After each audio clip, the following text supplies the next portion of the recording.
Iran, Iraq ও সিরিয়ার সীমান্ত অঞ্চলে বসবাস কুর্দি জনগোষ্ঠীর। সম্প্রতি ইরানের কুর্দিস্তানের কয়েকজন নেতা যুক্তরাষ্ট্রকে ইরানের হামলার বিষয়ে তথ্য দিয়ে সহায়তা করেছে। তারা হামলার সময় ও কৌশল নিয়ে যুক্তরাষ্ট্রকে পরামর্শ দিয়েছে। এছাড়া যুক্তরাষ্ট্র ইরানের কুর্দিদের অস্ত্রসজ্জিত করছে বলেও অভিযোগ উঠেছে। এ নিয়ে উদ্বিগ্ন সিরিয়ার কুর্দিরা। আমি আশা করি ইরানের কুর্দিরা যুক্তরাষ্ট্রের সঙ্গে জোট করবে না, কারণ শেষ পর্যন্ত যুক্তরাষ্ট্র কুর্দিদের ব্যবহার করে চলে যাবে।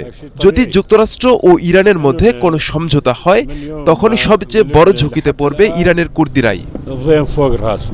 প্রায় এক দশক আগে ইসলামিক স্টেটের বিরুদ্ধে লড়াইয়ের সময় সিরিয়ার কুর্দিরা যুক্তরাষ্ট্রের সঙ্গে জোট করেছিল।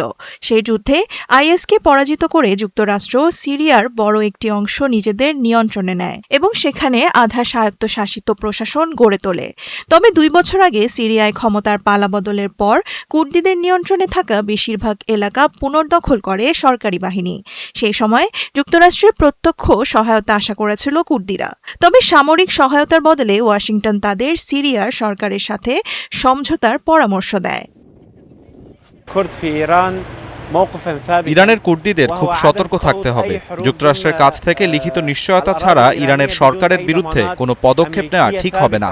আমাদের অভিজ্ঞতা সুখকর নয়। ঐতিহাসিকভাবে কুর্দিরা মধ্যপ্রাচ্যের অন্যতম বৃহৎ রাষ্ট্রবিহীন জাতিগোষ্ঠী। ইরানে কুর্দিদের একটি স্বায়ত্তশাসিত অঞ্চল থাকলেও অন্য দেশগুলোতে এখনও তাদের নিজস্ব কোনো অঞ্চল প্রতিষ্ঠিত হয়নি। দেওয়ান মুবাশশিরা হোসেন, ৭১।